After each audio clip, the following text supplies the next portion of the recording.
Good afternoon, my friends. It's around 2 o'clock on Friday, and it is getting late in October. I knew you knew that. Hi, I'm Pastor Lou Kilgore, working as a minister, pastor, Presbyterian Church here in Franklin Lakes, the High Mountain Presbyterian Church. And happy to be offering this time for reflection, for conversation, for a chat. Now it's become sort of familiar to me that you're here with me, sitting in this chair. Every time I look over there, I try to imagine at least 3 or 4 of you that I actually know, listen regularly, and there's a good faithful few of you, but not so few. I really appreciate it.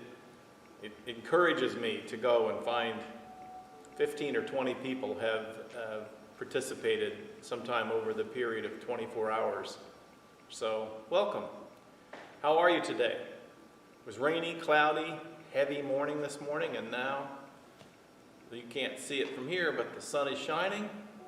It's the promise of a nicer day, a nicer fall day, and feels good. So what's on your mind today? If you had knocked on my office door just a minute ago and poked your head in to say, do you have a minute? I'd say, sure, come on in, sit down. What's on your mind? What would you talk about? What would you talk about?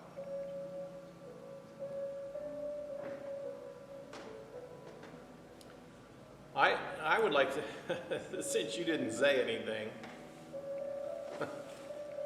I'd like to talk about something that occurs to me. The word that pops in my mind is accommodation or acceptance. Ooh, now there's a thing I am not good at. Acceptance. In my life, I've always been a striver, a struggler. Sometimes people have said of me, I stir things up, because the status quo to me, I don't know why, I don't know where it was in my life, but the status quo, the way things were, never seemed okay. We can't stay here. We can't stay where we are. So in my life, I'm a striver. I struggle for things to be different. And I'm proud of that. I'm proud of that in my ministry. I'm proud of it in my life. I'm a builder with my hands, so if the things of my life aren't enough, if I don't have what I need, I get what I need and I build it. I'll do it. I'm a striver. I strive for something better. I've always thought in some ways it was a word to me when Jesus said, blessed are they that hunger and thirst for justice. King James translates that word righteousness, which is really unfortunate because righteousness is such a religious word, and Jesus was not a religious person. Blessed are those who hunger and thirst for justice, which is for fairness, for rightness. That righteousness is the right word, but it doesn't carry over. For things to be right, I'm connecting it with my conversation about being a striver for things to be better.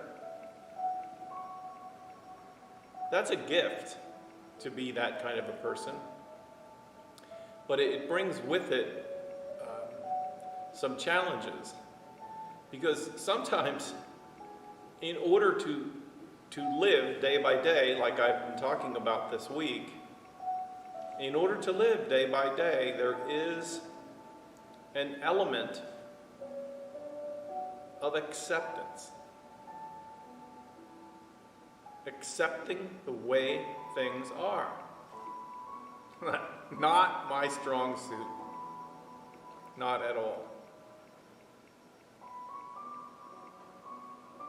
And I've always felt that, that's how I determine my gifts to be in ministry. That these are the kinds of people that God calls into ministry, is people who are willing to go out into the world and see the way the world is and make it better, and to engage in making it better. Not that we are the makers of God's kingdom, but that's the work we're given to do until Jesus comes back again, until God finally takes up the reins of the earth in a way that has never happened.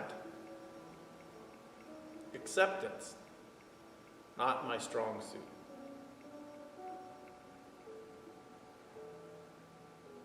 But because that's an area of work for me, accepting things the way they are, which is required sometimes, it makes me a good pastor in conversations for pastoral chats, because oftentimes the work or the events that bring a person into my office are events that happen in our lives and require us to accept the way things are. And I know it's hard. And to move beyond acceptance to allowing the work of acceptance to transform us into starting from that platform and then moving on to something new, something better. But sometimes before you can get on to the work of something that is more just, or to get on to the work of something that is more like you want it to be in your life, there is this step of acceptance that allows you to fully embrace the truth of what's happened or what is happening, so that you're not building you're not putting your energy into just wishful thinking.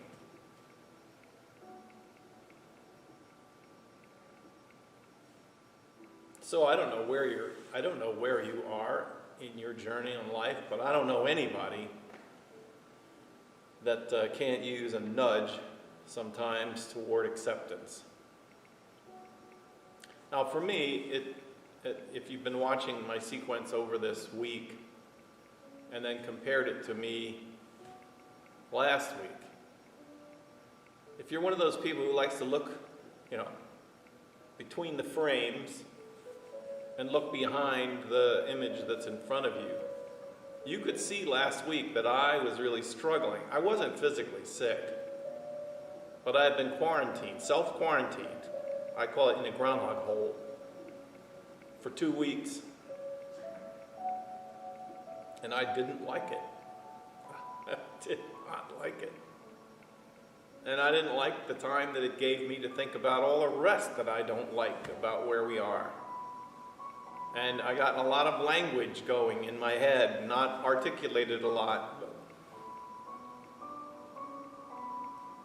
about all the things that are happening that I don't like and that I want to be different. And taking a bath in it helped, because when I got to the end of the quarantine, I stepped out into a limited social life, being able to go to the grocery store and without feeling like I'm contaminating somebody. I got a new lease on life. But the new lease on life it became an ability to, to look around in my life and to accept some of the things that I don't like. This virus and the consequences of it, I don't like it. Nobody asked me, but I don't like it. And I've been spending a lot of time, I think, in my inner life of just rehearsing that I don't like it, and getting further and further and further down. And as I said, can be a gift to be a struggler, to be a sojourner, to be a champion for things to be different than they are. But when you are that kind of a person and you're in a situation where that's just not an option, then you have to take this step which is alien and is unfamiliar, which is acceptance. Acceptance. It's not the end of the line, but some level of acceptance in situations that you cannot control and things that you have no control over, as unhappy as they make you. Some level of acceptance is required in order for you to go on to what's next. Brilliant, right? So, what am I saying? For me, I began to accept that the life I've been living and the work that I've had to funnel my ministry into is going to be here for a long time. It's not going away next week. And my striving to make it okay for the short period needs to be taking a bath in acceptance. Just acceptance. And once I began to accept that the fall is here and the restrictions for health are all around us, and I began to accept it, and I began to think about it more in terms of not just temporary, but more in terms of a kind of a short-term but permanent kind of thing, all of a sudden all kinds of energy and creativity came to me.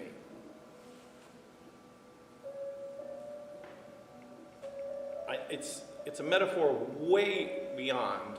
It's an extreme metaphor, but I think about, people who are given a jail sentence and they're thrown into, a jail room, and they can sit there, they can be huddled up in a corner and be miserable. They can be complaining, especially if they feel like they didn't do anything to deserve getting in there. You can't blame them for spending a period of time just lamenting and complaining and whining about the current circumstance.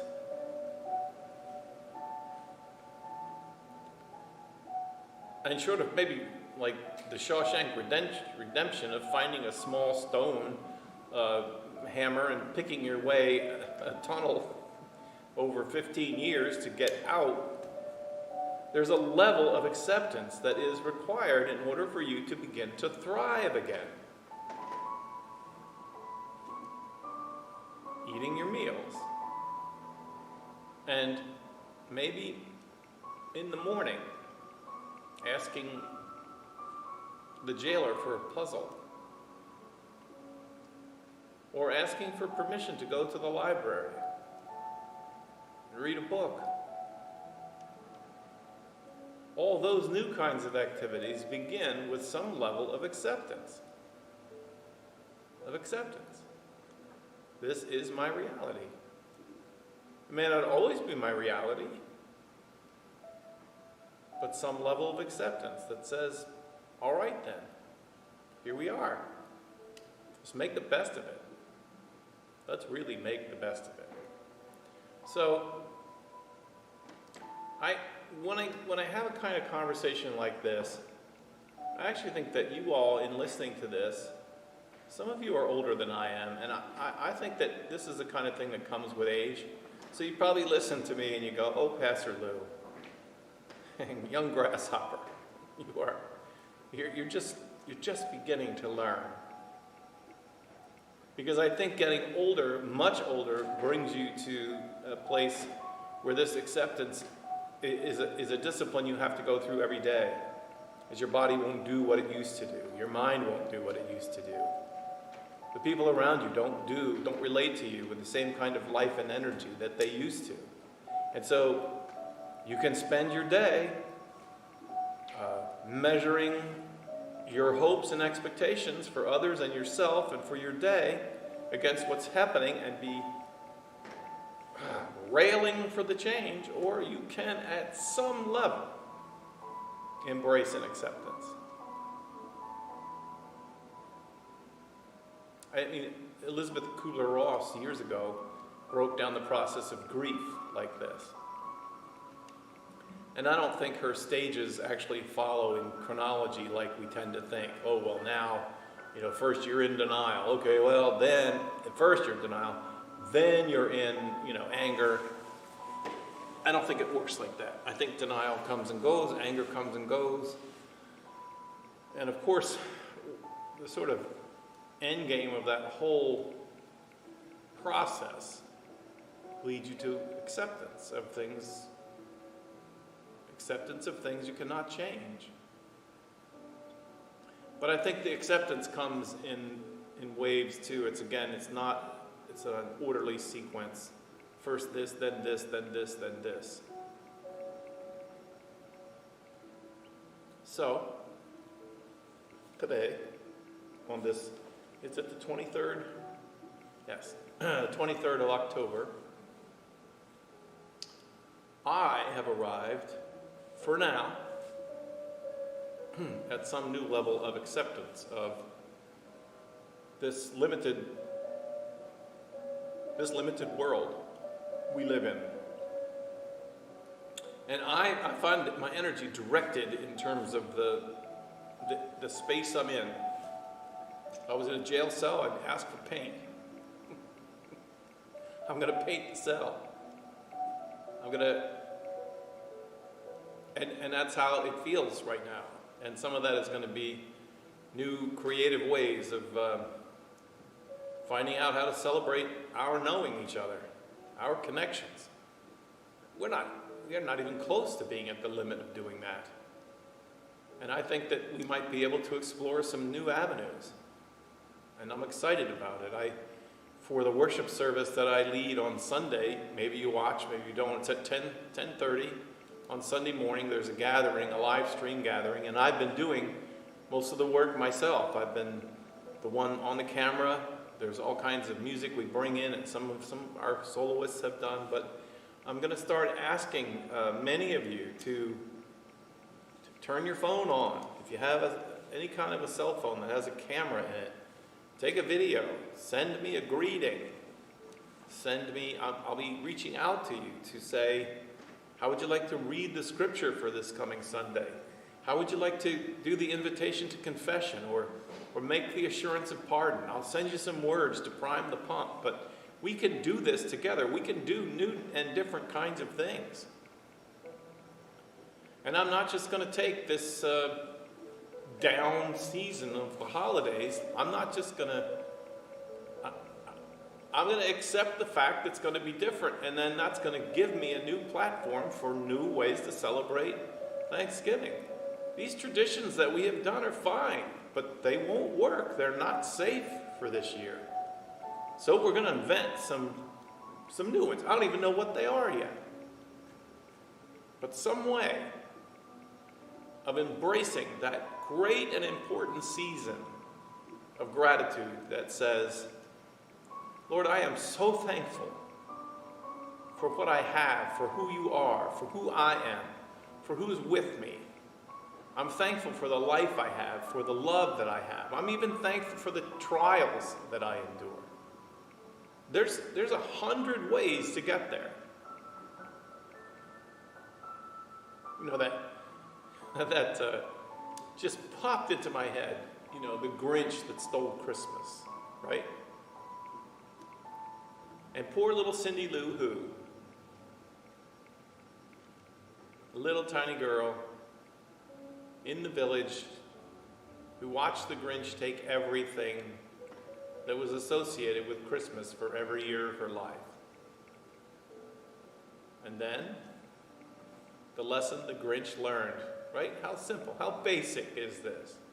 He's up on top, ready to push everything that involves Christmas off the cliff. And he hears singing. He hears Cindy Lou Who singing from the bottom of the mountain.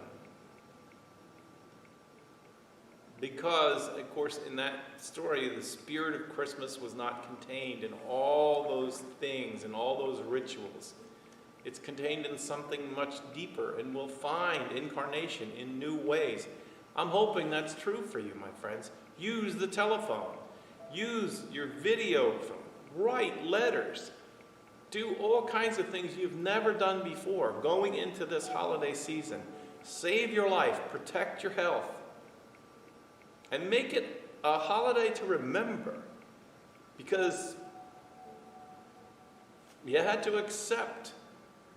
And then once we accepted, wow, new things came about. You know, we can make cookies in our kitchens and send them to each other. I mean, the mail service is still working. May not be fast, but you got lots of time. Send me a video. Send me a Thanksgiving video. If you don't have someone there, get someone with you who can come and take a video of you as you do think a little bit about Thanksgiving. And say things you've never said before at Thanksgiving. And as we go into the Christmas season and we have the longest night service where we celebrate the longest night. The longest night means that the darkness does sometimes come, and grief and despair and hardship and loss of employment, loss of loved ones, they do come. And in the best of us, we struggle against them. We fight, we get angry, we don't want it to be true. We try to pretend it didn't happen. We don't talk about it. We don't talk about it. We just say, it's not happening. And then, by some miracle of God's grace, comes the wind of acceptance. And acceptance becomes the platform for the springboard for the new struggle for righteousness and justice. Yikes, that's how it works. It's where I'm at.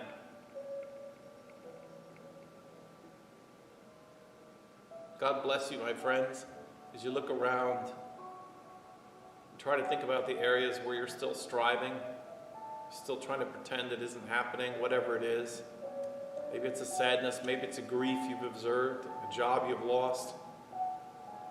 And live into the acceptance, as horrible as it feels. And then pray God to give you the new wind, the new thing, the new energy for how we go on from here. The sun will shine again. God bless you, my friends. Think about sending me those videos.